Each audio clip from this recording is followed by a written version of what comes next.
आपने ध्यान दिया होगा, लास्ट क्लास में बताया गया था कि भगवत गीता, जैसा आप जानते हैं, कि तीन अलग अलग सेक्शंस में डिवाइड किया गया है। पहला 6 चैप्टर, दूसरा 6 और तीसरा 6।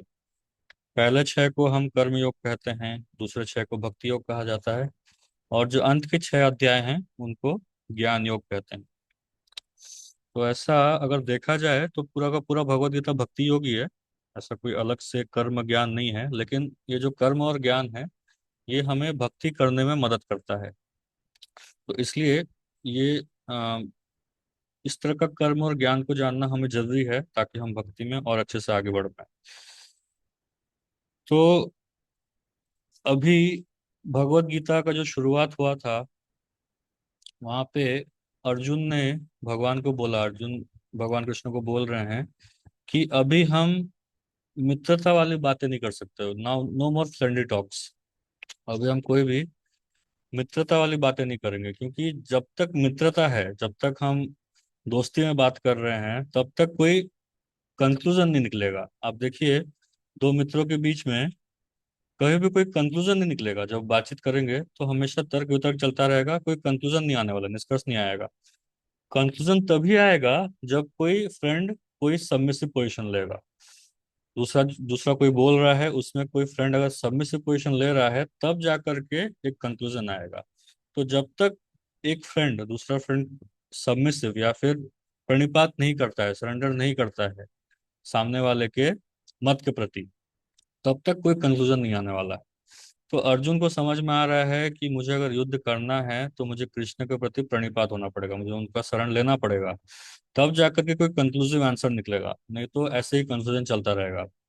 इसलिए आ, ये जो क्वालिटी है, शरणागति की जो क्वालिटी है, ये आज के टाइम में बहुत रेयर है। आप देखिए, कोई भी किसी के प्रति भी शरणागत नहीं होना चाहता है। भले वो एक नंबर का जीरो हो मेटल वर्ल्ड में, उसको कुछ ना आता हो, लेकिन फिर भी उसको घमंड रहता है कि मैं क्यों सुनूं इसका बात, है ना। तो इसलिए शरणागत होना भक्ति में सबसे पहले क्वालिटी है, शरणागत होना, जो कि आज के दुनिया में दिखता ही नहीं है। तो भक्ति में आगे बढ़ना है तो शरणागत होना बहुत आवश्यक है। इसलिए भगवान बोलते हैं, तद विधि प्रणिपाते न परिप्रश्न सेवया। तो सबसे पहला क्वालिटी है प्रणिपात, मतलब सरेंडर। तो अर्जुन इसलिए अभी आंसर क्वेश्चन पूछ रहे हैं, तो भगवान आंसर दे रहे हैं, अर्जुन उसको एक्सेप्ट कर रहे हैं।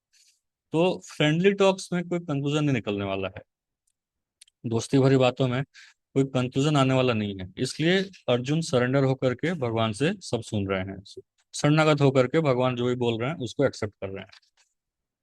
तो ये जो अध्याय है, 13वां अध्याय है, यहाँ पे अर्जुन कुछ प्रश्न पूछते हैं भगवान को, 6 अलग अलग चीजों के बारे में पूछते हैं। अगर आप वापस से देखेंगे, पहला जो श्लोक है, उसमें अर्जुन 6 अलग अलग चीजें पूछते हैं। प्रकृति, पुरुष, क्षेत्र, क्षेत्रज्ञ, ज्ञान और ज्ञेयम। ये 6 चीजों के बारे में पूछ रहे हैं। प्रकृति, पुरुष, प्रकृति मतलब नेचर, पुरुष मतलब एंजॉयर। फिर क्षेत्र, फील्ड ऑफ एक्टिविटीज, क्षेत्रज्ञ वो एक्टिविटी मतलब वो क्षेत्र को जानने वाला। फिर ज्ञान, नॉलेज क्या है। और ज्ञेय, किस चीज को जानना चाहिए। एक तो पहला चीज ज्ञान क्या है और किस चीज को जानना चाहिए, ऑब्जेक्ट ऑफ नॉलेज, ज्ञेयम। तो ये 6 चीजों के बारे में अर्जुन पूछ रहे हैं।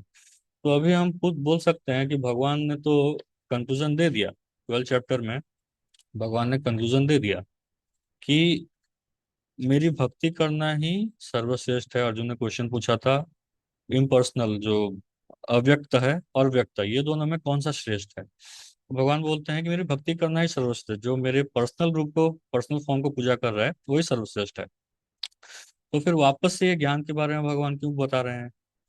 तो ये इसलिए क्योंकि भगवान ने प्रॉमिस किया था। आप अगर देखेंगे 12 चैप्टर के 7 श्लोका में, वहाँ भगवान बोलते हैं कि मैं अपने भक्त की भक्ति को प्रोटेक्ट करता हूँ, मैं उसको बचा के रखता हूँ। तो कैसे बचाएंगे, इस ज्ञान से बताएंगे।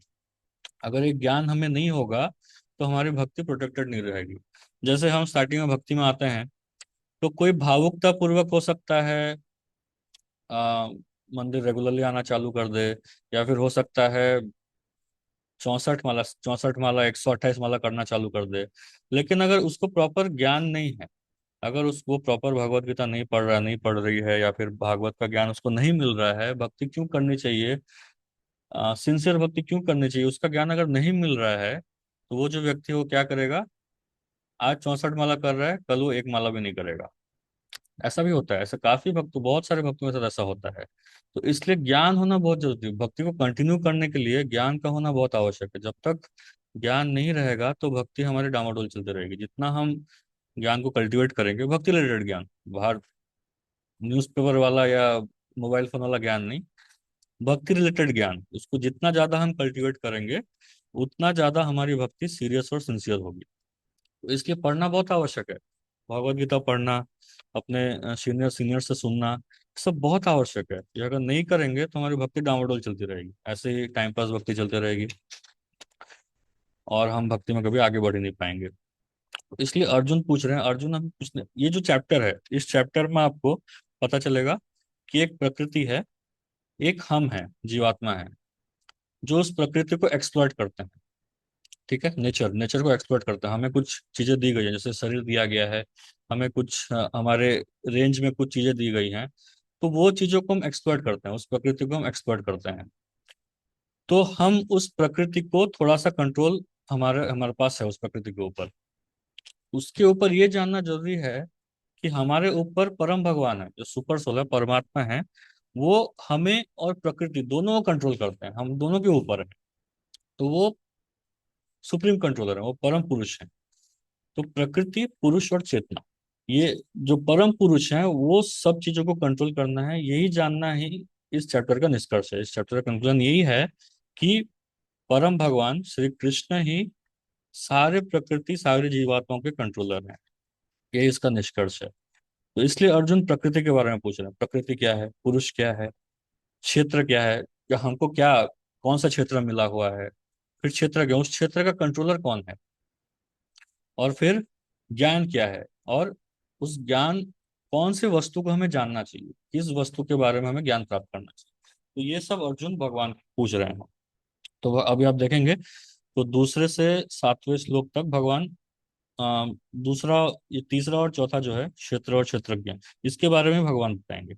ये दूसरे से लेकर सातवें श्लोक तक तो भगवान बोलते हैं कि ये जो शरीर है, हमारा जो शरीर है, ये क्षेत्र है, ये फील्ड ऑफ एक्टिविटीज है। और इसको जानने वाला, मतलब इसको कौन जानता है, हम जानते हैं। तो हम जो हैं, हम क्षेत्रज्ञ हैं। इसके बाद तुरंत भगवान बोलते हैं कि ये क्षेत्र को छोड़ करके, मतलब हमको छोड़ करके इसके ऊपर भी कौन है, इसके ऊपर मैं हूँ, मतलब भगवान स्वयं है। तो भगवान कृष्ण जो है, भगवान परम क्षेत्रज्ञ है। तो हम क्षेत्र को थोड़ा सा जानते हैं, लेकिन भगवान जो है, हम इस क्षेत्र को पूरा अच्छी तरह से जानते हैं। जैसे लास्ट क्लास में आपको एग्जाम्पल दिया गया था कि जैसे हमारे पास, सोचिए हमारा घर है, हम, हमारे पास एक बंगला है, अगर हमारे पास एक प्रॉपर्टी है, तो प्रॉपर्टी के हम मालिक हैं, उसके ऊपर हमारा कंट्रोल है। लेकिन हम, हमारे ऊपर भी गवर्नमेंट का कंट्रोल है। तो गवर्नमेंट जब चाहे हमसे वो कंट्रोल ले सकती है ना। या फिर हमें कुछ जैसे लास्ट क्लास में प्रोजेक्ट बता रहे थे कि कुछ पैसे दे करके वो हमें हटा, जैसे रास्ता बनाना होता है, गवर्नमेंट को रास्ता बनाना होता है, तो रास्ते के घरों को क्लियर करने के लिए उन घरों को बहुत सारा पैसा दे करके गवर्नमेंट रास्ता बनाती है। तो वो घर भले ही कल तक उस व्यक्ति का था, लेकिन आज वो गवर्नमेंट को वापस हो गया। तो वैसे ही जो शरीर है, इसके हम टेम्पोररी क्षेत्रज्ञ हैं। इसको जानने वाले हम टेम्पोररी हैं, लेकिन इसको पूरी अच्छे से जानने वाले, पूरे फुल कंट्रोल किसका है, वो भगवान का है। तो भगवान बोल रहे हैं कि मैं भी सारे जीवात्माओं का, सारे क्षेत्रों का क्षेत्रज्ञ हूँ। और ज्ञान क्या है, भगवान बताते हैं ज्ञान क्या है, ज्ञान है क्षेत्र, और इसके क्षेत्र के बारे में जानना ही ज्ञान है। दूसरा और कुछ ज्ञान नहीं है। इस क्षेत्र के बारे में जानना और क्षेत्र के बारे में जानना, यही ज्ञान। भगवान भगवान बोलते हैं कि भगवान आगे ये क्षेत्र और क्षेत्र के बारे में बताएंगे। तो ये जो पांचवा श्लोक है, सॉरी छठा श्लोक है, छठे और सातवें श्लोक में भगवान क्षेत्र के बारे में बताएंगे, फील्ड ऑफ एक्टिविटीज क्या है। तो आइए हम पढ़ते हैं सिक्स श्लोक।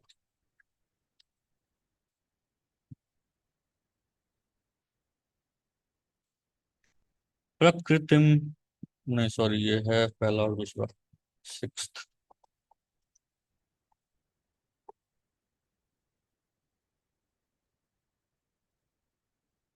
ये थोड़ा टेक्निकल है, इसको समझने में हो सकता है थोड़ी मुश्किल हो, लेकिन फिर भी जितना हम पढ़ेंगे उतना हमें अच्छे से समझ में आएगा। तो बार बार पढ़ना आवश्यक है।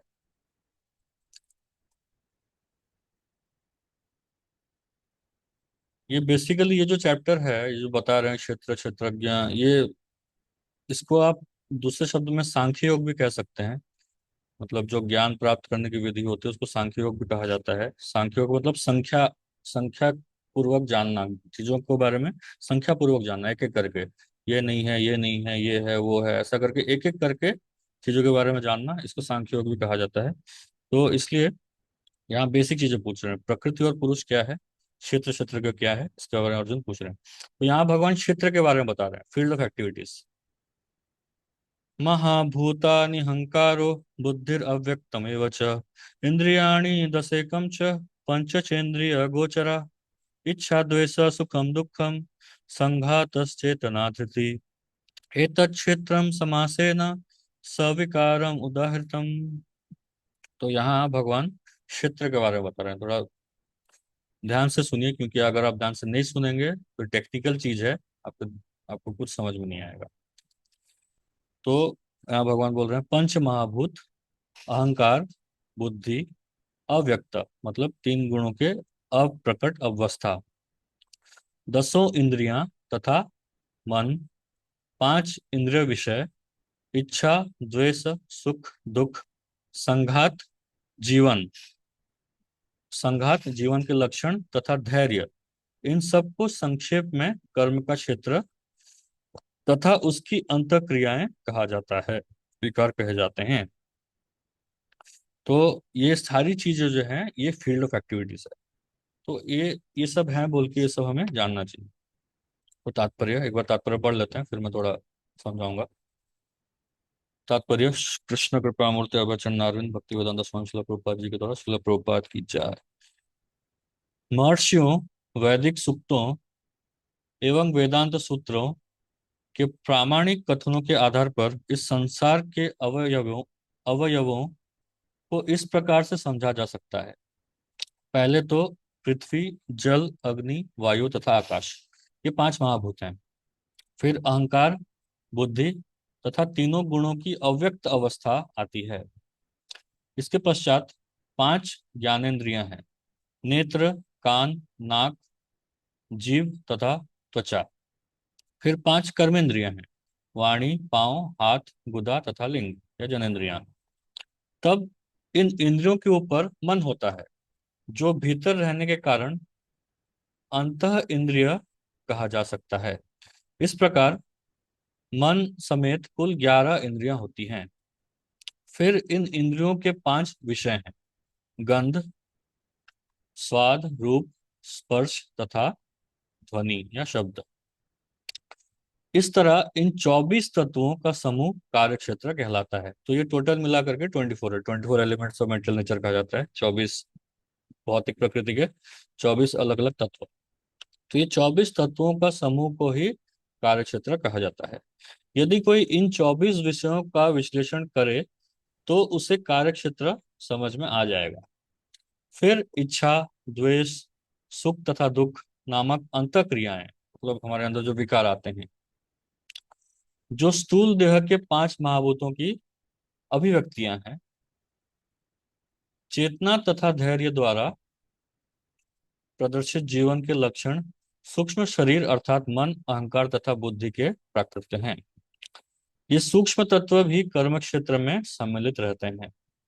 पंच महाभूत अहंकार की स्थूल अभिव्यक्ति हैं, जो अहंकार की मूल अवस्था को ही प्रदर्शित करते हैं, जिसे भौतिकवादी बोध या तामस बुद्धि कहा जाता है। यह और आगे प्रकृति के तीनों गुणों की अप्रकट अवस्था की सूचक है। प्रकृति के अव्यक्त गुणों को प्रधान कहा जाता है। प्रकृति के अव्यक्त गुणों को प्रधान कहा जाता है। जो व्यक्ति इन 24 तत्वों को उनके विकारों समेत जानना चाहता है, उसे विस्तार से दर्शन का अध्ययन करना चाहिए। तो आप में से किसी को इंटरेस्ट है तो इस दर्शन के बारे में विस्तार से अलग से पढ़ सकते हैं।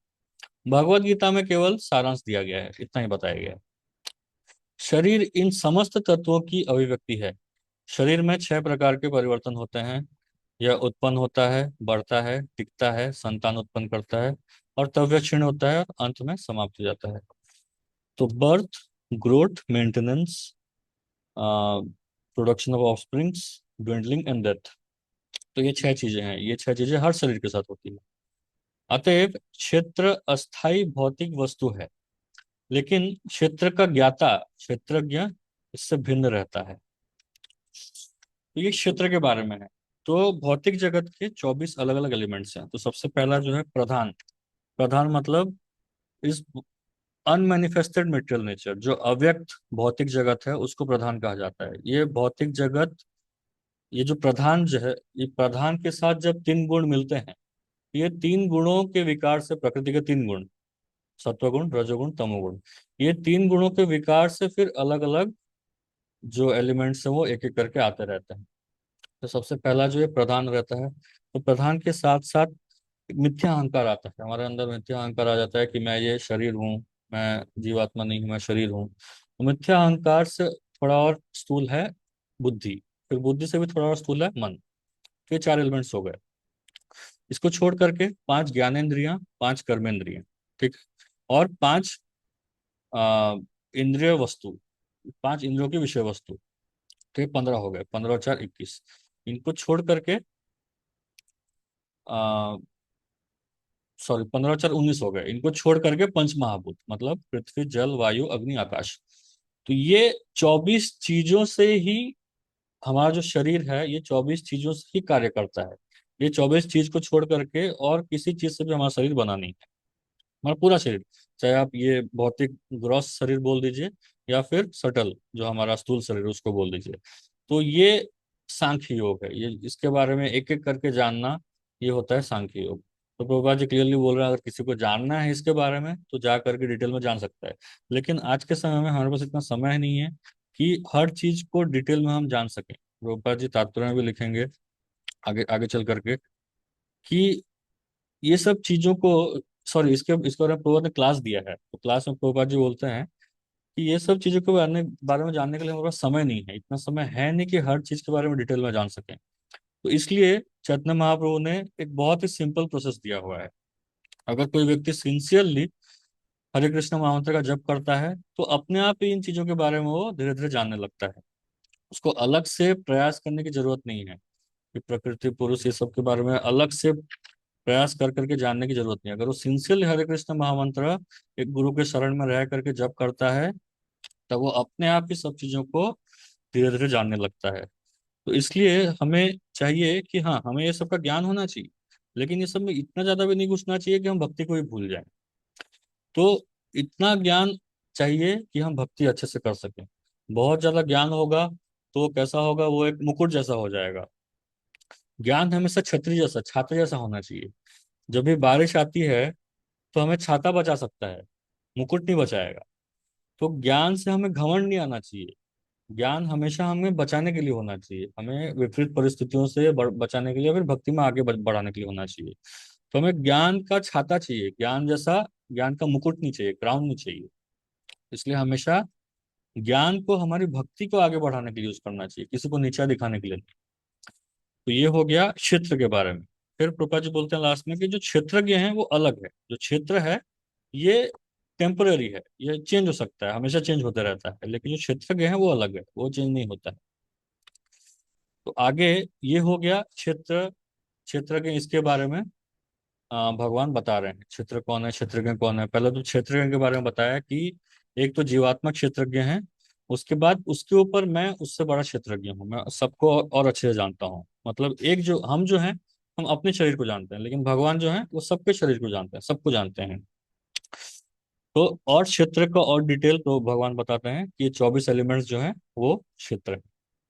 अभी आगे भगवान ज्ञान के बारे में बताएंगे। तो जो नेक्स्ट श्लोक आएगा 13.8 से 12, इसमें भगवान ज्ञान क्या है इसके बारे में बताएंगे। तो आप लोगों को जानना है नॉलेज क्या है। आजकल हम स्कूलों में जाते हैं, कॉलेज में जाते हैं, बहुत सारा अलग अलग तरह का डाउनलोड करते रहते हैं। उसको ज्ञान तो नहीं कहेंगे, इन्फॉर्मेशन कहेंगे, उसको डाउनलोड करते रहते हैं। तो एक्चुअल में ज्ञान क्या है, नॉलेज क्या है, उसके बारे में अगर जानना है तो ये 5 श्लोकों को पढ़ना चाहिए। तो ये 5 श्लोक में भगवान 20 चीजों के बारे में बताएंगे, 20 एलिमेंट्स, 20 चीजों के बारे में बताएंगे। भगवान बोलते हैं, भगवान स्वयं बोल रहे हैं कि ये 20 चीज को छोड़ करके दूसरा और कुछ ज्ञान नहीं है। केवल ये 20 चीज ही ज्ञान है। अगर ये 20 चीज के बारे में कोई जानना चाहता है तो मतलब वो ज्ञान अर्जन कर रहा है, नहीं तो इसको छोड़ करके अगर और कुछ कर रहा है मतलब वो ज्ञान अर्जन नहीं कर रहा है। तो हम पढ़ते हैं। अमानित्वम अदम्भित्वम अहिंसा शांति मार्जवम आचार्योपासनम शौचम स्थैर्यम आत्मा विनिग्रह इंद्रियार्थेषु वैराग्यम अहंकार एव च अनहंकार एव च जन्म मृत्यु जरा व्याधि दुख दोषाणुदर्शनम असक्तिर अनभिस्वंग पुत्रदारा गृहादिषु नित्यं च समचित्तत्वम् इष्ठानिष्टोपपत्तिषु मयि चानन्य योगेन भक्तिरव्यभिचारिणी विविक्त देश सेवित्वम् अरतिर्जन संसदि अध्यात्म ज्ञान नित्यत्वम् तत्वज्ञानार्थ दर्शनम् एतज्ज्ञानमिति प्रोक्तम् अज्ञानम यद अतोन्यथा। तो भगवान बोल रहे हैं अमानित्वम अदम्भित्वम, मतलब अमानित्वम विनम्रता, अदम्भित्वम दंभहीनता, अहिंसा सहिष्णुता, सरलता। आप लोग गिन सकते हैं। विनम्रता, दंभहीनता, अहिंसा, सहिष्णुता, सरलता, प्रामाणिक गुरु के पास जाना, पवित्रता, स्थिरता, आत्मसंयम, इंद्रिय तृप्ति के विषयों का परित्याग, अहंकार का अभाव, जन्म मृत्यु वृद्धावस्था तथा रोग के दोषों की अनुभूति, वैराग्य, संतान, स्त्री, घर तथा अन्य वस्तुओं की ममता से मुक्ति, अच्छी तथा बुरी घटनाओं के प्रति समभाव, मेरे प्रति निरंतर अनन्य भक्ति, एकांत स्थान में रहने की इच्छा, जन समूह से विगलाव, आत्म साक्षात्कार की महत्ता को स्वीकारना तथा परम सत्य की दार्शनिक खोज, इन सबको मैं ज्ञान घोषित करता हूँ। और इनके अतिरिक्त जो भी है वह सब ज्ञान है। तो ये 20 एलिमेंट्स है, 20 चीजें हैं। इनको आप ध्यान से पढ़िए, बार बार पढ़िए। अगर इन चीजों को हम कल्टीवेट कर रहे हैं, इन चीजों का हम अध्ययन कर रहे हैं, तो हम ज्ञान प्राप्त करने का प्रयास कर रहे हैं। अगर ये चीजों को हम अध्ययन नहीं कर रहे हैं, ये चीजों हम प्रैक्टिस नहीं कर रहे हैं, इसका मतलब हम अज्ञान में हैं। तो ध्यान रखिए, ज्ञान की वस्तुएं क्या क्या है। ये 20 चीजें, इसको बार बार पढ़ना चाहिए, इसको बार बार पढ़ना चाहिए कि ये जानने के लिए कि हम सच में ज्ञान में हैं कि अज्ञान में जी रहे हैं। तो अभी आप लोग धीरे धीरे एक एक करके तात्पर्य पढ़ सकते हैं, क्योंकि बहुत ये तात्पर्य बहुत बड़ा है, इसमें सारी चीजों को एक्सप्लेन किया गया है। तो हम एक एक चीजों को धीरे धीरे एक्सप्लेन करने का प्रयास करेंगे। ठीक है, आप में से कोई पढ़ सकते हैं तात्पर्य।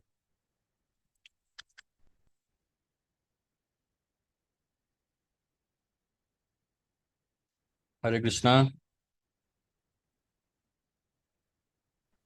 हरे हरे कृष्ण। कृष्णा। हरे कृष्णा प्रभु जी। हाँ, एक एक करके पढ़िए। जय श्री माता जी पहले पढ़िए। हरे कृष्ण। कृष्णा प्रभु। दंडवत प्रणाम। हाँ। तात्पर्य श्रील प्रभुपाद द्वारा। श्रील प्रभुपाद की जय। कभी कभी अल्पज्ञ लोग ज्ञान की इस प्रक्रिया को कार्य क्षेत्र की अंतःक्रिया विकार के रूप में मानने की भूल करते हैं, लेकिन वास्तव में यही असली ज्ञान की प्रक्रिया है। यदि कोई इस प्रक्रिया को स्वीकार कर लेता है तो परम सत्य तक पहुंचने की संभावना हो जाती है। यह इसके पूर्व बताए गए 24 तत्वों का विकार नहीं है, यह वास्तव में इन तत्वों के पाश से बाहर निकलने का साधन है। देहधारी आत्मा 24 तत्वों से बने आवरण रूप शरीर में बंद रहता है, और यहाँ पर ज्ञान की जिस प्रक्रिया का वर्णन है वह इससे बाहर निकलने का साधन है। ज्ञान की प्रक्रिया के संपूर्ण वर्णन में से 11वें श्लोक की प्रथम पंक्ति सर्वाधिक महत्वपूर्ण है। मयि चानन्य योगेन भक्तिर अव्यभिचारिणी। ज्ञान की प्रक्रिया का अवसान भगवान की अनन्य भक्ति में होता है। अतएव यदि कोई भगवान की दिव्य सेवा को नहीं प्राप्त कर पाता या प्राप्त करने में असमर्थ है तो शेष 19 बातें व्यर्थ है। लेकिन यदि कोई पूर्ण कृष्ण भावना से भक्ति ग्रहण करता है तो अन्य 19 बातें उसके अंदर स्वयमेव विकसित हो आती है। जैसा कि श्रीमद् भागवत में 5.18.12 में कहा गया है, यस्यास्ति भक्तिर् भगवत्य किंचना सर्वैर गुणैस्त्र समासते सुराः। जिसने भक्ति की अवस्था प्राप्त कर ली है उसमें ज्ञान के सारे गुण विकसित हो जाते हैं। जैसा कि 8वें श्लोक में उल्लेख हुआ है, गुरु ग्रहण करने का सिद्धांत अनिवार्य है। यहाँ तक कि जो भक्ति स्वीकार करते हैं उनके लिए भी यह अत्यावश्यक है। आध्यात्मिक जीवन का शुभारंभ तभी होता है जब प्रामाणिक गुरु ग्रहण किया जाए। भगवान श्री कृष्ण यहाँ पर स्पष्ट कहते हैं कि ज्ञान की यह प्रक्रिया ही वास्तविक मार्ग है। इससे परे जो भी विचार किया जाता है व्यर्थ होता है। हम्म। या हाँ हाँ, एक मिनट बात। तो यहाँ पे देखिए, प्रोपा जी बता रहे हैं कि ये जो प्रोसेस ऑफ नॉलेज है, ये जो ज्ञान के बारे में जो 20 एलिमेंट्स बता रहे हैं, तो जो मायावादी होते हैं या फिर जो अलग दर्शन वाले होते हैं, वो लोग बोलते हैं कि जो हमने पहले 24 एलिमेंट्स के बारे में पढ़ा, 24 अलग अलग तत्वों के बारे में पढ़ा, ये उनके विकार हैं, वो 24 तत्वों के विकार है। लेकिन ऐसा नहीं है। प्रोपा जी क्लियरली बोल रहे हैं कि ये जो ज्ञान है, ये 20 एलिमेंट्स बताए गए हैं अभी, ये ज्ञान से हम उस 24 तत्वों के ऊपर उठ सकते हैं। उन 24 तत्वों के ऊपर उठने के लिए ये ज्ञान है। तो उसमें भी जो सबसे इम्पोर्टेंट है, प्रोपा जी बोल रहे हैं कि अब भक्ति अव्यभिचारिणी, मतलब अनन्य भक्ति। अगर ये सब ज्ञान प्राप्त करके हम भगवान की भक्ति नहीं करते हैं, भगवान की सेवा नहीं करते हैं या भगवान के भक्तों की सेवा नहीं करते हैं, तो फिर वो भी यही था, 3 बजे तक रुकी थी। उसी की कॉल आ रहा था लेकिन क्लास चालू थी। हरे कृष्णा, म्यूट में रहिए। हरे कृष्णा। तो ये अगर हम भक्ति नहीं करते हैं, भगवान की अनन्य भक्ति में नहीं रुचि रखते हैं, भगवान की सेवा नहीं करते हैं, तो फिर बाकी सारे 19 एलिमेंट्स व्यर्थ हैं। तो उसके लिए जो सबसे पहला क्वालिफिकेशन है वो है गुरु ग्रहण करना, गुरु चयन करना, गुरु ग्रहण करना सबसे पहला सिद्धांत है। तो भक्ति का शुभारंभ गुरु ग्रहण करने से होता है, लेकिन अल्टीमेटली भगवान कृष्ण के प्रति अनन्य भक्ति जागृत होनी चाहिए। भगवान कृष्ण की भक्ति में, भगवान कृष्ण उनकी सेवा में, उनके भक्तों की सेवा में रुचि जागृत होगी, तभी जाकर के ये जो बाकी एलिमेंट्स हैं, बाकी जो 19 चीजें हैं, वो फ्रूटफुल होंगी। तो अल्टीमेटली हमें भगवान कृष्ण की अनन्य भक्ति प्राप्त करनी है। तो हम आगे बढ़ते हैं बाकी सब एलिमेंट्स के बारे में। हरे कृष्ण। और कोई पढ़ सकते हैं? हरे कृष्णा प्रभु जी। प्रभुपाद की जय। यहाँ पर ज्ञान की जो रूपरेखा प्रस्तुत की गई है उसका निम्नलिखित प्रकार से विश्लेषण किया जा सकता है। विनम्रता अमानित का अर्थ है कि मनुष्य को अन्यों द्वारा सम्मान पाने के लिए इच्छुक नहीं रहना चाहिए। हमें देह आत्मा बुद्धि के कारण अन्यों से सम्मान पाने की भूख रखते हैं, लेकिन पूर्ण ज्ञान से युक्त व्यक्ति की दृष्टि में जो ये जानता है कि वह शरीर नहीं है, इस शरीर से संबंध कोई भी वस्तु सम्मान या अपमान व्यर्थ होता है, ऐसा भौतिक छल के पीछे पीछे दौड़ने से कोई लाभ नहीं है। लोग अपने धर्म में प्रसिद्धि चाहते हैं, अतएव ये देखा गया है कि कोई व्यक्ति धर्म के सिद्धांतों को जाने बिना ही ऐसे समुदाय में सम्मिलित हो जाता है जो वास्तव में धार्मिक सिद्धांतों का पालन नहीं करता, और इस तरह यह धार्मिक गुरु के रूप में अपना प्रचार करना चाहता है। यहाँ तक आध्यात्मिक ज्ञान की वास्तविक प्रकृति की बात है।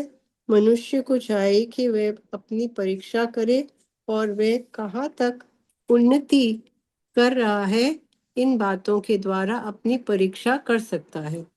हरे कृष्ण। तो सबसे पहला जो बता रहे हैं ज्ञान का जो एलिमेंट है या ज्ञान का वस्तु है, वो सबसे पहला है ह्यूमिलिटी या अमानित्वम, मान की इच्छा न रखना। वो सबसे पहला चीज है।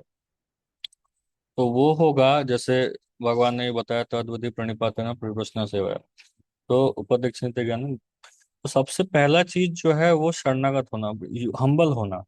अगर हम विनम्र नहीं हैं तो हमें ज्ञान प्राप्त होगा ही नहीं। वो बेसिक प्लेटफॉर्म है, वो बेसिक क्या बोलते हैं उसको, एब्जॉर्ब करने के लिए पात्र है ना, पात्रता है ह्यूमिलिटी। जब तक वो ह्यूमिलिटी है नहीं, तब तक हमें कोई ज्ञान अर्जन होगा ही नहीं। गुरु क्या बोल रहे हैं, सीनियर्स क्या बोल रहे हैं, हमें समझ में नहीं आएगा। तो जब तक हम हम्बल नहीं है अपने सीनियर्स के सामने, गुरु के सामने, तो वो क्या बोलना चाहते हैं वो हमें समझ में नहीं आने वाला है। तो सबसे पहला, सब भक्ति में सबसे पहला क्वालिटी ह्यूमिलिटी। उसी के बल पर ही हम भक्ति में आगे बढ़ सकते हैं। जब भी हमारा उसी के बल पर अच्छा होगा। अगर वो ह्यूमिलिटी नहीं रहेगा, अगर हम तुरंत, अगर हमें कुछ बोल रहे हैं, ऑथोरिटी कुछ हमको बोल रहे हैं, तुरंत हम जवाब दे रहे हैं, हाँ, जब कभी अच्छा नहीं होगा, ना हमारी भक्ति अच्छी होने वाली है। तो इसलिए ह्यूमिलिटी भक्ति में बहुत आवश्यक है। विशेष करके ऑथोरिटीज के प्रति बहुत ज्यादा हम्बल होना चाहिए, तभी जा करके हम भक्ति में एडवांस हो पाएंगे, आगे बढ़ पाएंगे। तो ये कल्टीवेट करना, ह्यूमिलिटी कल्टीवेट करना बहुत आवश्यक है। तो सबसे पहले क्वालिटी भगवान ह्यूमिलिटी का बता रहे हैं। तो अभी नेक्स्ट आगे बढ़ सकते हैं। हरे कृष्णा प्रभु जी। हाँ, पढ़िए। अहिंसा का सामान्य अर्थ वध न करना या शरीर को नष्ट न करना लिया जाता है, लेकिन अहिंसा का वास्तविक अर्थ है अन्यों को विपत्ति में न डालना। देहात बुद्धि के कारण सामान्य लोग अज्ञान द्वारा ग्रस्त रहते हैं और निरंतर भौतिक कष्ट भोगते रहते हैं। अतएव जब तक कोई लोगों को आध्यात्मिक ज्ञान की ओर ऊपर नहीं उठाता, तब तक वह हिंसा का अभ्यास करता रहता है। व्यक्ति को लोगों में वास्तविक ज्ञान वितरित करने का भरसक प्रयास करना चाहिए, जिससे वे प्रबुद्ध हो और इस भव बंधन से छूट सके। यही अहिंसा है। हाँ, तो अहिंसा यहाँ पे प्रभुपाद जी बता रहे हैं, एक्चुअल जो अहिंसा है वो क्या है, वो प्रचार करना लोगों को। लोग जो फंसे हुए हैं इस भौतिक जगत में, तो भौतिक जगत के बारे में उनको अवगत कराना कि तुम लोग फंसे हुए हो, वैसे हम लोग भी फंसे हुए हैं। तो पहले तो हम खुद को प्रीचिंग करें, हम खुद को प्रीच करके अपने आप को बाहर निकालें, और बाकी जो लोग फंसे हुए हैं भौतिक संसार में, उनको कैसे करके भगवान के पास लेकर के आए, भगवान के शरण में लेकर के आए, भगवान के चरणों के पास लेकर के आए। यही असली अहिंसा है। अगर हम देख रहे हैं हम किसी को प्रचार कर सकते हैं, लेकिन फिर भी हम नहीं कर रहे हैं, तो इसका मतलब हिंसा कर रहे हैं, हम वायलेंस कर रहे हैं, हम वी आर प्रैक्टिसिंग वायलेंस। अगर हम हमारे वश में है, हम जानते हैं कि हम सामने वाले को बोलेंगे तो सुनेगा भी, फिर भी हम प्रचार नहीं कर रहे हैं, तो वो सबसे बड़ा अहिंसा हो जाएगा। तो रियल अहिंसा है स्पीचिंग, वही सबसे बड़ा अहिंसा है। तो प्रचार करना, प्रचार करने के लिए पहला अपना उद्धार करना पड़ेगा, पहले अपने आप को सब ज्ञान से निपुण करना पड़ेगा, अपने आप को भक्ति की साधना से निपुण करना पड़ेगा, तब जाकर के अपने आप हमारे अंदर वो दया आएगी, तो हम प्रचार कर सकते हैं। तो ये है असली अहिंसा। नेक्स्ट और कोई पढ़ सकते हैं? प्रभु जी मैं पढ़ूं। हाँ, पढ़िए। सहिष्णुता शांति का अर्थ है कि मनुष्य अन्यों द्वारा किए गए अपमान तथा तिरस्कार को सहे, जो आध्यात्मिक ज्ञान की उन्नति करने में लगा रहता है। उसे अन्यों के तिरस्कार तथा अपमान सहने पड़ते हैं। ऐसा इसलिए होता है क्योंकि यह भौतिक स्वभाव है।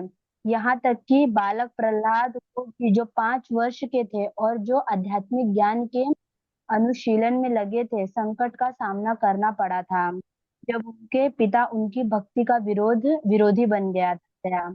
उनके पिता ने उन्हें मारने के अनेक प्रयत्न किए, किंतु प्रहलाद ने सहन कर लिया।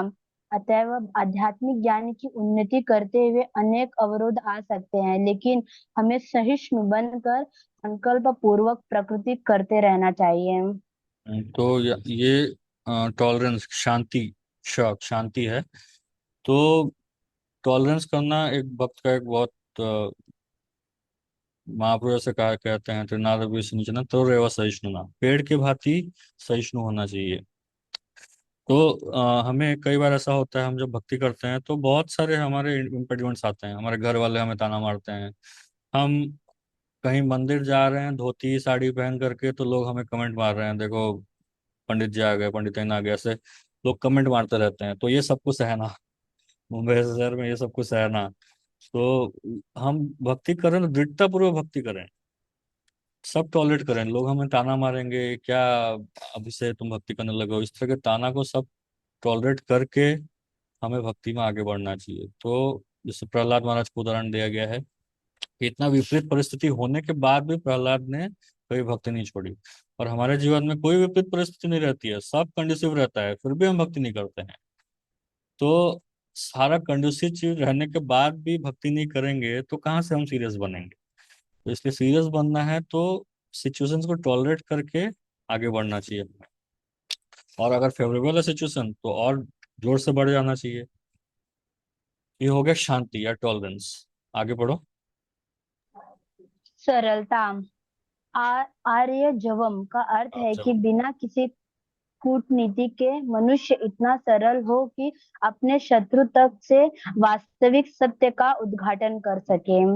जहां तक कि गुरु बनाने का प्रश्न है, आचार्योपासनम आध्यात्मिक ज्ञान में प्रगति करने के लिए यह अत्यावश्यक है, क्योंकि बिना प्रामाणिक गुरु के यह संभव नहीं है। मनुष्य को चाहिए कि विनम्रता पूर्वक गुरु के पास जाए और उसे अपनी समस्त सेवाएं अर्पित करे, जिससे वह शिष्य को अपना आशीर्वाद दे सके। चूंकि प्रामाणिक गुरु कृष्ण का प्रतिनिधि होता है, अतएव यदि वह शिष्य को आशीर्वाद देता है तो शिष्य तुरंत ही प्रगति करने लगता है, भले ही वह विधि विधानों का पालन न करता रहा हो, अथवा जो बिना किसी स्वार्थ से के अपने गुरु की सेवा करता है, उसके लिए सारे यम नियम सरल बन जाते हैं। ये भी पढ़ लो। आध्यात्मिक जीवन में प्रगति करने के लिए पवित्रता शौचम अनिवार्य है। पवित्रता दो प्रकार की होती है, आंतरिक तथा बाह्य। बाह्य पवित्रता का अर्थ है स्नान करना, लेकिन आंतरिक पवित्रता के लिए निरंतर कृष्ण का चिंतन तथा हरे कृष्ण मंत्र का कीर्तन करना होता है। इस विधि से मन में से पूर्व कर्म की संचित धूलि हट जाती है। तो यहाँ प्रभुपाद ने 3 और एलिमेंट्स के बारे में बताया है, ज्ञान के 3 और तत्वों के बारे में बताया है। कोई तो किसी का म्यूट नहीं है। केशव प्रभु। ठीक है। हरे कृष्ण। तो यहाँ 3 चीजों के बारे में बता रहे हैं। एक सिंप्लिसिटी या सरलता। तो प्रभुपाद जी बोल रहे हैं कि इतना होना चाहिए कि एक शत्रु को भी हम पूरा सत्य बता दें, इतना सिंपल होना चाहिए व्यक्ति को। और उसके बाद आचार्य उपासना, आचार्य को ग्रहण करना, गुरु ग्रहण करना, ये बहुत आवश्यक है भक्ति में आगे बढ़ने के लिए। सबसे पहला हमें भक्ति में अगर आगे बढ़ना है, भक्ति ग्रहण करना है, तो सबसे पहला जो है वो गुरु को अप्रोच करना चाहिए। गुरु ग्रहण करने के बाद ही हमारी भक्ति एक्चुअल में स्टार्ट होती है। तो ये है, गुरु के शरण में आना चाहिए, उनकी सेवा करना चाहिए, जो बोलते हैं उसको बिना कोई रिजर्वेशन के, गुरु जैसा बोलते हैं उसको बिना कोई रिजर्वेशन के, बिना कोई सेकंड थॉट के उसको फॉलो करना चाहिए। और फिर तीसरा नेक्स्ट एलिमेंट बता रहे हैं वो सफाई, साफ सफाई के, क्लीननेस के बारे में बोल। बाहर भी ये कहावत है, भक्ति में ही नहीं बाहर भी ये कहावत है, cleanliness is next to godliness. Prabhupada तो कहा करते क्लीननेस इज गॉडलीनेस। अगर हम साफ सफाई रखेंगे अच्छे से, आंतरिक और बाह्य दोनों, अगर हम साफ सफाई रखेंगे तो अपने आप हमें मोड ऑफ गुडनेस का कल्टिवेशन होगा ना उससे, तो अपने आप भक्ति में मन लगने लगेगा। लेकिन साफ सफाई रखेंगे नहीं, अपने आप को साफ रखेंगे नहीं, स्नान करेंगे नहीं, और प्रॉपर शौच का पालन करेंगे नहीं, तो कहाँ से भक्ति में मन लगेगा ही नहीं ना, वो तमोगुण में हम रहेंगे।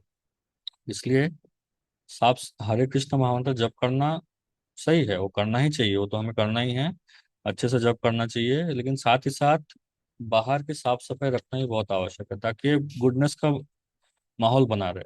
जब तक वो नहीं बना रहेगा तब तक हमें भक्ति में इतना मन नहीं लगेगा। तो आंतरिक और बाह्य दोनों की साफ सफाई बहुत जरूरी है। अभी नेक्स्ट है दृढ़ता। और कोई पढ़ सकते हैं?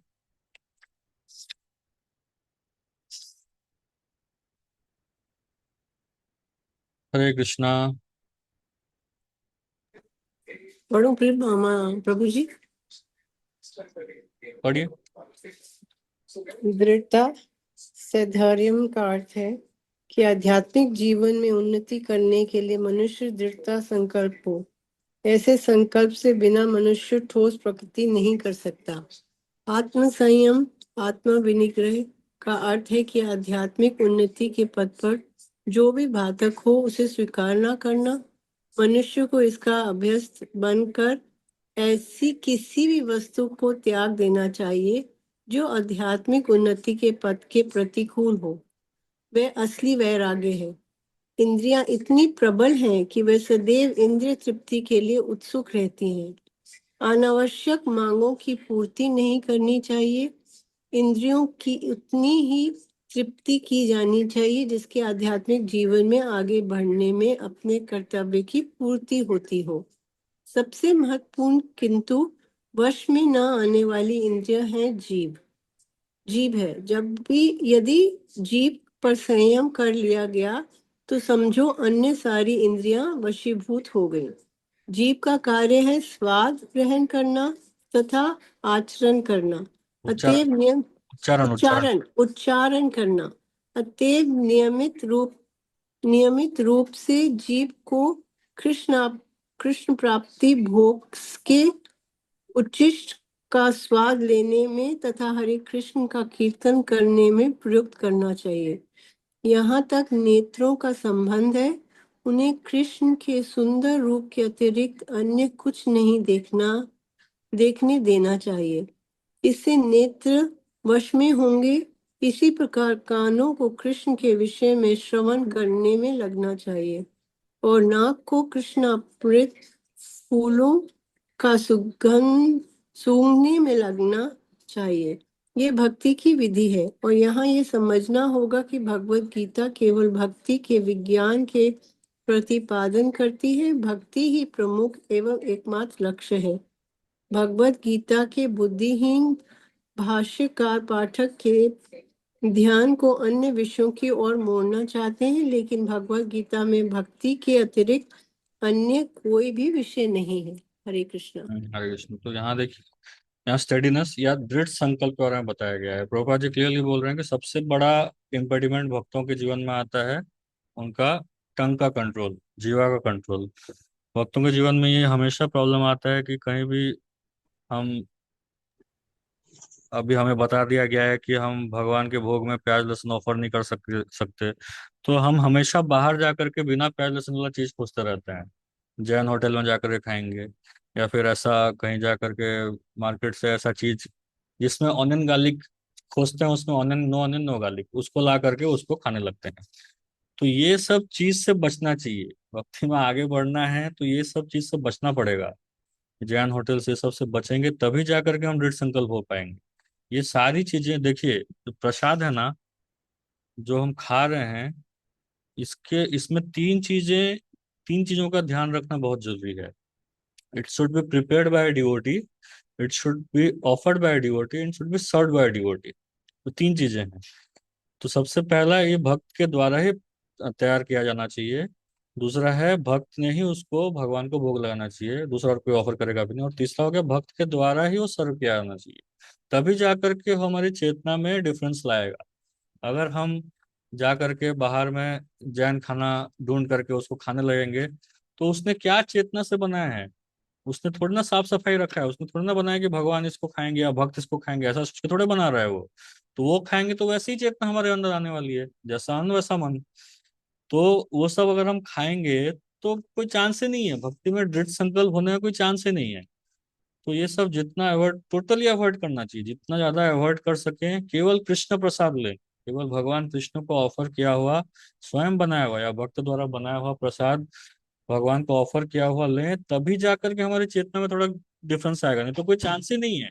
हम जैन फूड ये सब खाते रहेंगे ना, तो ऐसे ही चलते रहेगा भक्ति। तो आएंगे मंदिर, मंदिर में आकर थोड़ा दिखावा भक्ति कर देंगे, और घर जाकर के वापस फिर से वही सब चालू, फिर से वही पॉलिटिक्स चालू घर का, भक्तों के बारे में यहाँ वहाँ बोलना, यही सब सुनना, ये सब चलते रहेगा। जब तक हम अपना जीवा को कंट्रोल नहीं करते ना, बाकी एलिमेंट्स भक्ति की होनी बहुत मुश्किल है। तो आप लोग को ध्यान रखना पड़ेगा। प्रसाद, केवल प्रसाद ही लेना है हमको, प्रसाद छोड़कर और कुछ नहीं लेना है। भक्तों के लिए है बस गोविंदा से, उनके लिए उतना ही सेंसिटिव है, उससे ज्यादा नहीं करने का। तो घर में जितना अच्छा हो सके, जितना अच्छा बना करके खाइए, कोई प्रॉब्लम नहीं है। लेकिन बाहर जा करके उसको ऐसे भगवान को दिखा करके खा लेना, वो सब कृपा करके बंद करिए, तब जा करके भक्ति में आगे बढ़ पाएंगे। दृढ़ जब तक नहीं होंगे ना, तब तक हम कभी भी आगे नहीं बढ़ सकते, कभी भी किसी चीज को प्राप्त नहीं कर पाएंगे। कोई भी चीज को प्राप्त करने के लिए हमें दृढ़ होना पड़ेगा, भक्ति ही नहीं। किसी भी चीज को अगर हमें प्राप्त करना है तो हमें दृढ़ होना ही पड़ता है। We have to be steady, दृढ़ होना पड़ेगा, तब जा करके हम, भगवान हमारे ऊपर कृपा करेंगे। नहीं तो कृपा क्यों करेंगे? भगवान देखेंगे डामाडोल है, भगवान ने वैसे ही डामाडोल कृपा ही करेंगे। तो इसलिए हमें दृढ़ संकल्प होना पड़ेगा। विशेष करके हमारे जीवा के ऊपर बहुत ज्यादा कंट्रोल रखना चाहिए। कभी भी डस्टबिन नहीं है, हमारा पेट डस्टबिन नहीं है। हमारा शरीर जो है मंदिर है भगवान का, कभी भी कुछ भी नहीं डालना है। केवल जितना जरूरत है मेंटेनेंस के लिए उतना ही भगवान का प्रसाद लेना है हमें। ये बात का विशेष करके ध्यान रखें कि प्रसाद ही जाना चाहिए। अभी नेक्स्ट आगे मिथ्या अहंकार। और कोई पढ़ सकते हैं? मैं पढ़ू प्रभु जी? हाँ पढ़ो। और तो कोई पढ़ नहीं रहा है। मिथ्या अहंकार का अर्थ है इस शरीर को आत्मा मानना। जब कोई यह ज्ञान जान जाता है कि वह शरीर नहीं अपितु आत्मा है, तो वह वास्तविक अहंकार को प्राप्त होता है। अहंकार तो रहता ही है, मिथ्या अहंकार की भर्त्सना की जाती है, वास्तविक अहंकार की नहीं। वैदिक साहित्य में बृहदारण्य उपनिषद 1.4.10 कहा गया है, अहम ब्रह्मास्मि, मैं ब्रह्म हूँ, मैं आत्मा हूँ, मैं हूँ ही आत्म भाव है, और यह आत्म साक्षात्कार की मुक्त अवस्था में ही पाया जाता है। मैं हूँ का भाव ही अहंकार है, लेकिन जब मैं हूँ भाव को मिथ्या शरीर के लिए प्रयुक्त किया जाता है तो वह मिथ्या अहंकार होता है। जब इस आत्मा भाव स्वरूप को वास्तविकता के लिए प्रयुक्त किया जाता है तो वह वास्तविक अहंकार होता है। ऐसे कुछ दार्शनिक हैं जो यह कहते हैं कि हमें अपना अहंकार त्यागना चाहिए, लेकिन हम अपने अहंकार को त्यागे कैसे? क्योंकि अहंकार का अर्थ है स्वरूप, लेकिन हमें मिथ्या देहात्म बुद्धि का त्याग करना ही होगा। हाँ तो एक मिथ्या अहंकार होता है, एक वास्तविक अहंकार होता है। जो एक्चुअल अहंकार है कि मैं जीवात्मा हो गया, मैं भगवान का दास हूँ या दासी हूँ, तो ये अहंकार होना चाहिए कि हम भगवान के दास हैं। मिथ्या अहंकार नहीं होना चाहिए कि हम किसी के पति हैं, पत्नी हैं, किसी के पिता हैं, पुत्र हैं। ये अहंकार नहीं होना चाहिए। आगे नेक्स्ट भी पढ़ो। जन्म, मृत्यु, जरा तथा व्याधि को स्वीकार करने के कष्ट को समझना चाहिए। वैदिक ग्रंथों में जन्म के अनेक वृत्तांत है। श्रीमद् भगवत में जन्म से पूर्व की स्थिति, माता के गर्भ में बालक के निवास, उसके कष्ट आदि का सजीव वर्णन हुआ है। यह भली भांति समझ लेना चाहिए कि जन्म बहुत कष्टपूर्ण है, क्योंकि हम यह भूल जाते हैं कि माता के गर्भ में हमें कितना कष्ट मिलता है। अतएव हम जन्म तथा मृत्यु की पुनरावृत्ति का कोई हल नहीं निकाल पाते हैं। इसी प्रकार मृत्यु के समय भी सभी प्रकार के कष्ट मिलते हैं, जिनका उल्लेख प्रामाणिक शास्त्र में हुआ है। इनकी इनकी विवेचना की जानी चाहिए। जहाँ तक रोग तथा वृद्धावस्था का प्रश्न है, सभी को इसका व्यवहारिक अनुभव है। कोई भी रोगग्रस्त नहीं होना चाहता, कोई भी बूढ़ा नहीं होना चाहता, लेकिन इससे बचा नहीं जा सकता। जब तक हम जन्म, मृत्यु, जरा तथा व्याधि के दुखों को देखते हुए इस भौतिक जीवन के प्रति निराशावादी दृष्टिकोण नहीं बना पाते, तब तक आध्यात्मिक जीवन में प्रगति करने के लिए कोई प्रोत्साहन नहीं रह जाता। हाँ तो ये भी एक एलिमेंट ऑफ नॉलेज है, ये भी एक ज्ञान का तत्व है। जन्म, मृत्यु, जरा, व्याधि, दुख, दोष, अनुदर्शनम। मतलब जो इन चार चीजों को असली दुख के की तरह देखता है, वो भी ज्ञान प्राप्त कर रहा है। तो ये जो चार चीजें, यही असली दुख है, बाकी कोई दुख नहीं है। यही मेन हमारे दुख हैं। इनको जो सच में दुख के रूप में देखता है वो ज्ञान प्राप्त कर रहा है। और कोई पढ़ सकते हैं नेक्स्ट? और कोई पढ़ना चाहेंगे? हरे कृष्णा प्रभु जी। हाँ पढ़िए। जहाँ तक संतान, पत्नी तथा घर से विरक्ति की बात है, इसका अर्थ ये नहीं है कि इनके लिए कोई भावना ही न हो। ये सब स्नेह की प्राकृतिक वस्तुएं हैं, लेकिन जब ये आध्यात्मिक उन्नति में अनुकूल न हो तो इनके प्रति आसक्त नहीं होना चाहिए। घर को सुखमय बनाने की सर्वोत्तम विधि कृष्ण भावना अमृत है।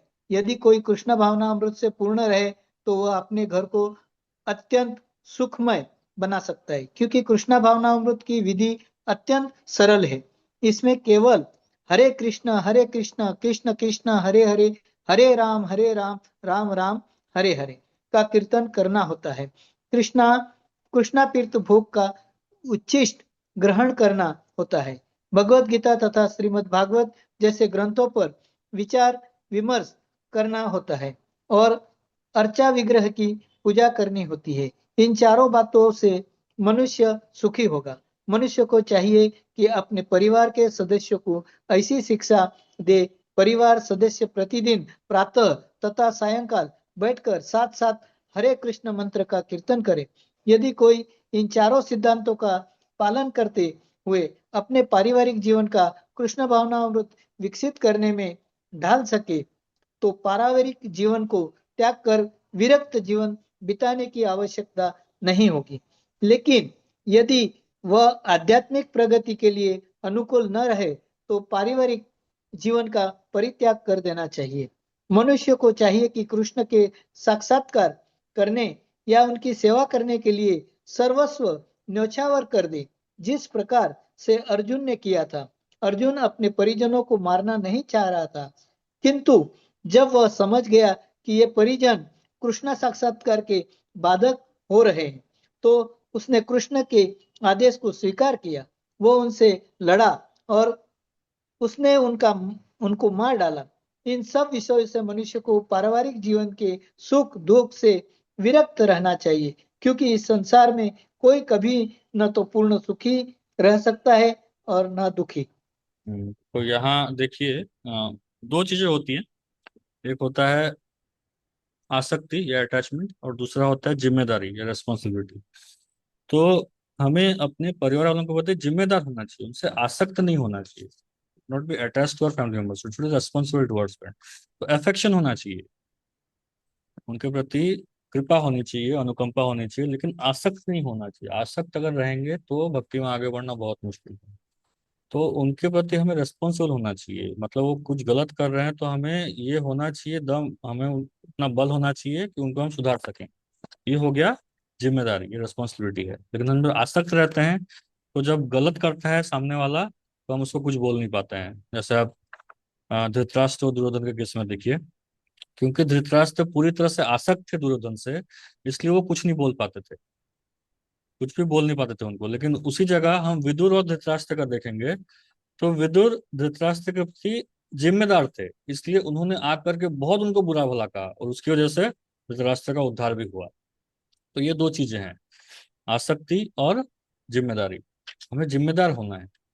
और यहाँ पे देखिए, ये गृहस्थों के लिए बहुत इंपॉर्टेंट है ये वाला। यहाँ पे प्रभुपाद गृहस्थों के लिए पीस फॉर्मूला बता रहे हैं, एक गृहस्थ कैसे अपने घर में सुखी रह सकता है। तो किसने वो पॉइंट को कैच किया, कौन बोल सकता है कैसे गृहस्थ खुश रह सकता है?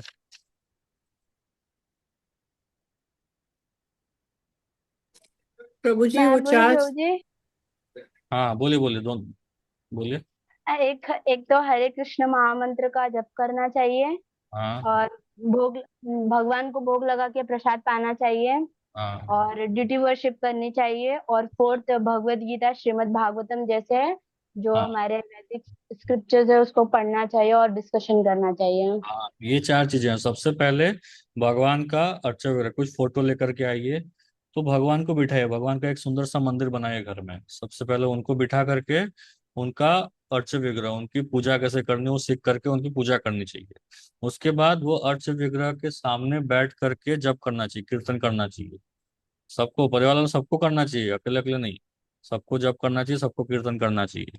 उसके बाद कृष्ण अर्पित वो उस जो विग्रह लेकर के आए हैं, भगवान को लेकर के आए हैं, तो उनको कुछ खिलाना ही पड़ेगा ना। तो जो भी बना रहे हैं अपने लिए, जो भी बना रहे हैं वो भगवान को अर्पण करें और केवल प्रसाद लें। भगवान का कृष्ण अर्पित भोग का उचित करना। और चौथा है श्रीमद् भगवत गीता और भागवत, इसका चर्चा करना, बैठ करके कम से कम आधा घंटा घर में सब परिवार वालों के साथ इसका चर्चा होना चाहिए। साथ में बैठ करके जप करें, भगवान की पूजा करें, भगवान को लगाया हुआ भोग ही प्रसाद के रूप में खाएं, और भगवत गीता और श्रीमद् भागवत के बारे में चर्चा करें।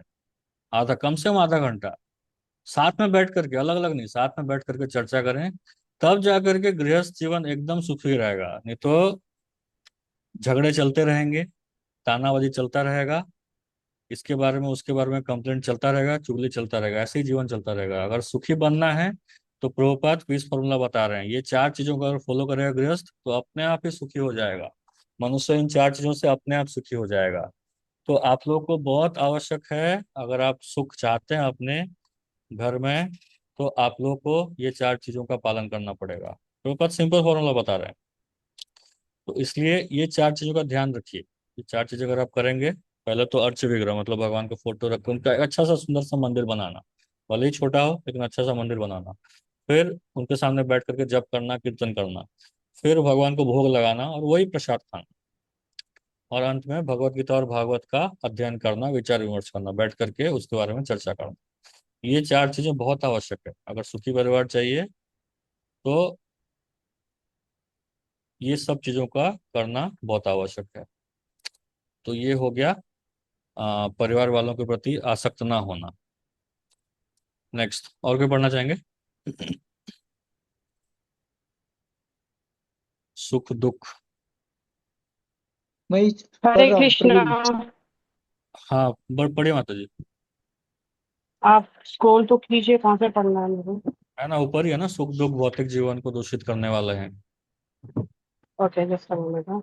सुख दुख भौतिक जीवन को दूषित करने वाले हैं। मनुष्य को चाहिए कि इन्हें सहना सीखे, जैसे कि भगवत गीता में उपदेश दिया गया है। कोई कभी भी सुख दुख के आने जाने पे प्रतिबंध नहीं लगा सकता। अतः मनुष्य को चाहिए कि भौतिकवादी जीवन शैली से अपने को विलग कर ले और दोनों ही दशाओं में संभाव बनाए रहे। सामान्यतः जब हमें इच्छित वस्तु मिल जाती है तो हम अत्यंत प्रसन्न होते हैं, और जब अनिश्चित घटना घटती है तो हम दुखी होते हैं। लेकिन यदि हम वास्तविक आध्यात्मिक स्थिति को प्राप्त हो तो ये बातें हमें विचलित नहीं कर पाएगी। इस स्थिति तक पहुंचने के लिए हमें अटूट भक्ति का अभ्यास करना होता है। विपत हुए बिना कृष्ण भक्ति का अर्थ होता है कि भक्ति की नव विधियों, कीर्तन, श्रवण, पूजन आदि में प्रवृत्त होना, जैसे नवे अध्याय के अंतिम श्लोक में वर्ण हुआ है। इस विधि का अनुसरण करना चाहिए। हम्म। तो ये हरे कृष्ण। सुख और दुख में भक्त को हमेशा समभाव में रहना चाहिए। सुख में बहुत ज्यादा खुश नहीं होना चाहिए और दुख में बहुत ज्यादा दुखी नहीं होना चाहिए। ये कब पॉसिबल होगा? ये तभी पॉसिबल होगा जब हम भक्ति एकदम दृढ़ता पूर्वक भक्ति अच्छे से कर रहे हैं, अनन्य भक्ति, अटूट भक्ति का अभ्यास कर रहे हैं, तब जा करके ये पॉसिबल हो पाएगा। कई भक्त बोलते हैं कि प्रभु जी ये कैसे पॉसिबल है? पॉसिबल है। जब आप अच्छे से भक्ति करेंगे ना, अनन्य भक्ति, तो अपने आप ये पॉसिबल होगा। आपको ना सुख में उसका ज्यादा फर्क पड़ेगा, ना ही दुख में व्यक्ति को ज्यादा फर्क पड़ेगा। कई बार वाले लोग बोलेंगे व्यक्ति में हार्ट ही नहीं है। ऐसा नहीं है, वो भक्ति में लगा हुआ है अच्छे से, इसलिए ना उसको सुख में फर्क पड़ रहा है ना दुख में फर्क पड़ रहा है। तो ऐसा स्थिति को प्राप्त करना, ये भी ज्ञान का एक एलिमेंट है, ये भी ज्ञान का एक तत्व है। नेक्स्ट, आगे और कोई पढ़ सकते हैं?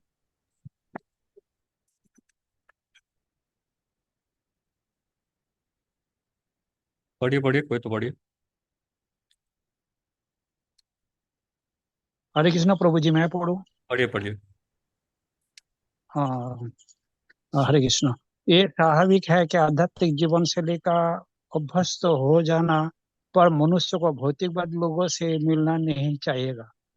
इससे उसे हानि पहुंच सकती है। मनुष्य को चाहिए कि वो ये परीक्षा करके देख ले कि वो अवांछित संगति के बिना एकांतवास करने में कहाँ तक सक्षम है।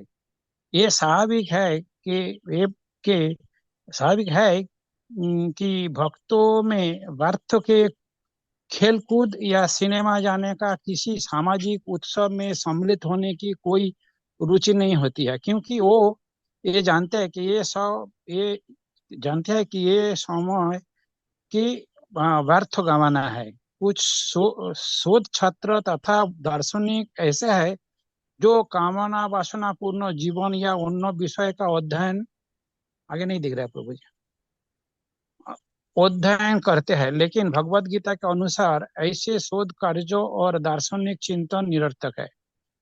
ये एक प्रकार के व्यर्थ होता है। भगवत गीता के अनुसार मनुष्य को चाहिए कि वो अपने दार्शनिक विवेक से वो आत्मा का प्रकृति के विषय में शोध करे।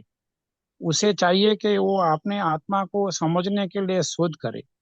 यहाँ पर इसी की संस्तुति की गई है। हाँ, तो एकांत का जहाँ मतलब, तक आत्मा, एकांत का मतलब होता है कि अभक्तों का संग ना करना, वही एकांत है। भक्तों का संग वही कर, एकांत है। हाँ, तो वही एकांत है। तो वो समझना है कि हमें अभक्तों का या भौतिकवादी व्यक्तियों का ज्यादा संग नहीं करना है। पढ़िए। जहाँ तक आत्मा साक्षात्कार का संबंध है, जहाँ पर स्पष्ट, यहाँ पर स्पष्ट उल्लेख है कि भक्ति योगी ही व्यावहारिक है। यूं भक्ति के बात उठे तो मनुष्य को चाहिए कि वहाँ परमात्मा तथा आत्मा के संबंध पर विचार करे। आत्मा तथा परमात्मा को भी एक नहीं हो सकता है। विशेषतः भक्ति योग में तो कभी नहीं। परमात्मा के प्रति आत्मा का ये सेवा नित्य है, जैसा कि स्पष्ट किया गया है कि अतः भक्ति शाश्वत नहीं, नित्य है। मनुष्य को इसी दार्शनिक धारणा में स्थिर होना चाहिए, स्थित होना चाहिए। श्रीमद् भागवतम में पहला खंड में दूसरा चैप्टर में 11 नंबर श्लोक में व्याख्या की गई है कि वदंती तत्व तद तद नहीं वदंती तत्व विदसत्तम जोग्गा जोग्गानुमयम वदंति तत्तत् ज्ञान। जोग्गानुमयम। ठीक है। जो परम सत्य के वास्तविक ज्ञाता है वो जानते हैं कि आत्मा का साक्षात्कार 3 रूपों में किया जाता है, ब्रह्मा, परमात्मा तथा भगवान। तो परम सत्य है, साक्षात्कार में भगवान का पराकाष्ठा होते हैं। अतः मनुष्य को चाहिए कि भगवान को समझने के पद तक पहुंचे, आगे हम्म पहुंचे पहुंचे और भगवान को भक्ति में लग जाए। यही ज्ञान की पूर्णता है। तो ये आत्मा हरे कृष्ण साक्षात्कार प्रभु। के विषय में बता रहे हैं। आत्मा साक्षात्कार मतलब भगवान, एक तो पहले अपने बारे में जानना और भगवान के बारे में प्रॉपर अंडरस्टैंडिंग होना। ब्रह्मा, परमात्मा, भगवान, ये 3 अलग अलग स्टेजेस हैं। इसके बारे में जानना, ये आत्मा साक्षात्कार है। तो अंत में प्रभुपाद बोल रहे हैं, विनम्रता से लेकर भगवत साक्षात्कार तक की विधि भूमि से चलकर ऊपरी मंजिल तक पहुंचने के लिए सीढ़ी के समान है। तो ये एक सीढ़ी है। यह सीढ़ी में कुछ ऐसे लोग हैं जो अभी पहली सीढ़ी पर हैं, कुछ दूसरी सीढ़ी, तो कुछ तीसरी सीढ़ी पर। किंतु जब तक मनुष्य ऊपरी मंजिल तक नहीं पहुंच जाता, जो कि कृष्ण का ज्ञान है, तब तक वह ज्ञान की निम्नतर अवस्था में ही रहता है। यदि कोई ईश्वर की बराबरी करते हुए आध्यात्मिक ज्ञान में प्रगति करना चाहता है, तो उसका प्रयास विफल होगा। यह स्पष्ट कहा गया है कि विनम्रता के बिना ज्ञान संभव नहीं है। अपने को ईश्वर समझना सर्वाधिक गर्व है। यद्यपि जीव सदैव प्रकृति के कठोर नियमों द्वारा ठुकराया जाता है, फिर भी वह अज्ञान के कारण सोचता है कि मैं ईश्वर हूँ। हमेशा मार खाता है यहाँ वहां, लेकिन फिर भी सोचता है कि मैं ईश्वर हूँ। ज्ञान का शुभारंभ अमानित्व या विनम्रता से होता है। मैं कोई नहीं हूँ, मैं कुछ नहीं हूँ, सबसे पहला ज्ञान का वही एलिमेंट है। मनुष्य को विनम्र होना चाहिए। परमेश्वर के प्रति विद्रोह के कारण ही मनुष्य प्रकृति के अधीन हो जाता है। मनुष्य को इस सच्चाई को जानना और इससे विश्वस्त होना चाहिए। तो ये जो 20 एलिमेंट्स हमने आज डिस्कस किया, यही ज्ञान है। इसको छोड़ करके और कुछ भी ज्ञान नहीं है। तो हमें ध्यान देना चाहिए कि एक्चुअली हमें बार बार ये श्लोक को पढ़ना चाहिए। जो 5 श्लोक का है, इनको बार बार हमें पढ़ना चाहिए, ताकि हमें ध्यान रहेगा कि हम सही रास्ते में जा रहे हैं। तो इसलिए भगवत गीता पढ़ना बहुत आवश्यक है। अभी आप देखिए, आपने पढ़ा, ये 20 चीजों को पढ़ा, तो आपके दिमाग में कुछ तो चमका होगा कि हाँ, कुछ तो फॉलो करना चाहिए। तो जब तक पढ़ेंगे नहीं, जब तक देखेंगे नहीं हमारे सामने क्या है, क्या सही है, क्या गलत है, तब तक हम फॉलो करेंगे क्या? पहले पता तो होना चाहिए क्या फॉलो करना है, क्या नहीं करना है। इसलिए बार बार पढ़ना पड़ेगा। ये जो 8 से 12 है, इसको जितनी बार पढ़ेंगे हम सही मार्ग में रहेंगे। ठीक है। हरे कृष्ण। तो कोई प्रश्न है तो आप लोग पूछ सकते हैं।